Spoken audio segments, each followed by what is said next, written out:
I want you to meet a local woman who has had an extraordinary background, all kinds of college degrees in various different venues, and now today she is not starring in, but has a pretty good part in a movie that's going to be coming this next year. And she had to go down to LA to audition, and she won the part. And she's just exciting. I'm Dory Steinman, and this is your second 50 years.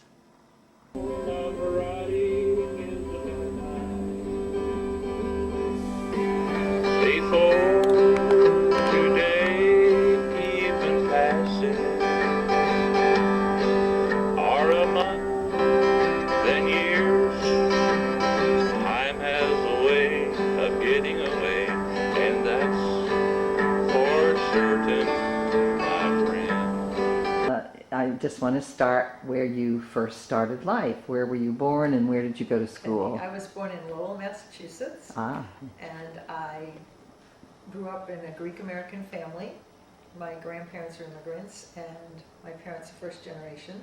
Great. But it was a very strong Greek community, so I went to the Hellenic American, Greek-American school, where we did 3/4 of the day in Greek, all through elementary school. Wonderful. And then 1/4 of the day in English. Then I went to junior high, public junior high in the same town, and then my parents decided that they didn't want me to go to the high school because it wasn't really as academically high as they wanted me to be. I was a very good student. And they sent me to Phillips Academy in Andover. And then from there I went to Vassar College. And then after Vassar I went into New York City and I worked for Olympic Airways for a while because I spoke Greek. So I wrote tickets on Fifth Avenue next to St. Pat's Cathedral and next to Cartier near Rockefeller Center. And I lived in New York and I always danced. I always did ballet and jazz and music and piano. Sure. And then I decided I'd had enough of New York for a little while, and I went back to Boston and went into a master's program at Tufts University in French and education. And after Tufts, I worked a little bit. It was like 1975 in and around Boston. I taught dance at various places, and I started choreographing, started making a vocation out of my avocation. And my dad said, when are you going to get a job in a real school? So I was certified for secondary school ed.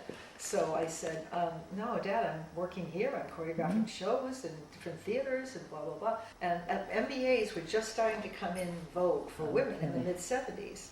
So I went to apply to business school. I ended up going to Columbia Business School. And I'm back in New York again. And You made the rounds, didn't you? An MBA in marketing and advertising. I graduated from there in '78. We watched the Dallas Cowboy cheerleader movie on television one night, and he told me, look at those girls, look how they can dance. And I was just a ballerina, I did all ballet. And I said, I can do that. He said, no, you can't. And we were on the verge of a breakup. And I ended up calling up the New England Patriots, and 3 weeks later they were having auditions. I didn't tell anybody. I flew up to Boston. I took a day at the Park Plaza Hotel. I did the audition. I made it, and I'm waving on the 11 o'clock news, and my parents are watching me 30 miles north of Boston on TV, and they're saying, what is our daughter doing there? And I ended up saying, I'm coming home, I'm going to substitute teach in school, I'm going to live back at home with you guys, because my parents have a very big house, and it was all comfortable, and I'm going to live at home, and I'm going to do cheerleading for a season, and have fun. When I was 42, I opened my own dance studio. I had my own dance studio in Lowell, very successful. I did a lot of dance programs for other people. So I basically lived back in my hometown for those 6 or 7 years. And then, once again, the academia bug hit me. And I said, well, what am I going to do next? I have to do something. So at 48, I entered Rhode Island School of Design for a master's in landscape architecture. All right. Yeah. And what else do I do? There was something else I was going to add in all this. Pilates. That's all right. Oh, and the acting. Anyway, the acting. Yes, okay, because I was going to say, I'd like to get some pictures of all that too, that you're talking about here. Yes, I'm a professional actress. I just did a role. So, as an actress, you can probably know this from your niece. Is it your niece? Yeah, what brought up an actor? I mean, what made you go into that then later? I started that whole dance. I started playing the piano when I was 6, and so the music just I think my dad gave me a Swan Lake record when I was 6 Oh. and played it to death on my little record machine. But I just always was attracted to classical music and just music in general. I played piano all my life. I danced, I choreographed, and I did a lot of musicals. So I sing. I also sing now in the Silicon Valley Chorale. So that's one of the things I've done since I turned over 50. All three talents that they Yeah, say the you have triple to have. threat. The I was triple definitely threat. the triple threat. Did all the Fosse musicals, and I've done lots of musicals. I mean, you can go on my website and pull up my resumes if you want. There's all kinds of pictures on there too.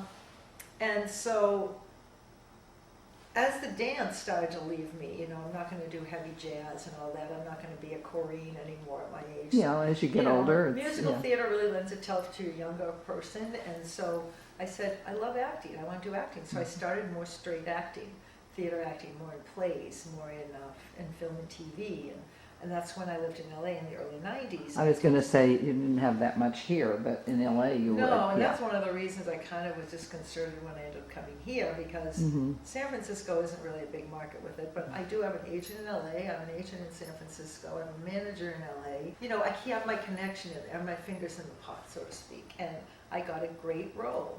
I wish my parents had both been living to see it. Just last year, I did a role in a movie that's coming out in the fall called Caged No More, and it has to do with the subject of human trafficking. It was done by a wonderful group of people out of Baton Rouge, Louisiana. It's an independent film, but it's very, very timely. It's been advertised a lot on Fox News. It's gotten all kinds of publicity. Hannity's talked about it. Gretchen Carlson's talked about it. It's really going to be, I think it's going to be a breakthrough movie. I play a Greek, the Greek speaking is what. Oh, there you are with the Greek. I was going to ask, did you audition for this role? Yes. Or what? So what happened, you know, as an actor, we go up and down in our, I have a wonderful life with my husband. I love my dance teaching job. I love what I do daily. Don't apologize. But there's that need inside, it's like, I want to be an actor. And I want to do some acting, but you know, it's a crapshoot with acting. You can never tell when you're going to get called. So I was in a little low slump, and I almost tore up my headshots and was going to say, this is ridiculous, Stephen. Why am I even bothering with this? And then my agent called me. It was on Columbus Day weekend, and she said, Madeline, I submitted you for this, and they want you for an audition on Tuesday at 1 o'clock. Of course, I, of the ilk that I would get in the car, Yes, you drive have- all the way down. Have to travel. But now I've done that many times, but the taping, now with taping, it's so much easier because you can, you know, I can send the first round of tapes here, just do the script with the sides and send it down. My husband reads opposite me, Good. and that's worked quite a bit. Haven't gotten anything yet from that, but we've been doing that for the last couple of months. So anyway, I said to her, Carol, my agent, do I really have to drive down? I have to miss my hours of teaching, which I guarantee money, to drive to LA for 6 hours, to do an audition at 1 o'clock and get in the car and drive back again. I mean, I'm not going to stay overnight. I have no reason to stay overnight. I have a hybrid car, so I don't care really about the gas. It's just, it takes a whole day to do this. Sure. And she said, you know, let me see if you can tape. And I said, okay. So she called me back on Monday, it was Columbus Day, and she said, there's nobody in the office, Madeline. You know what? I think that the appointment's tomorrow. It's already been scheduled. I really think that you should go to this one because, and then I looked at the breakdown and it said, craggy old woman, guest names, you know, recognizable names preferred. In other words, they wanted someone Oh. who was notable. Yeah. And I thought, I'm not going to get this. Number one, I don't look like the craggy I was old gonna Greek- say, no, Greek you hooker. don't. You know, they imagine a dark-haired woman with her scraggly face. And I thought, but she says, but you've never met Joey Paul Jensen, who is the casting director. And I said, no, I've never met her. I said, you know what? I'm going to go.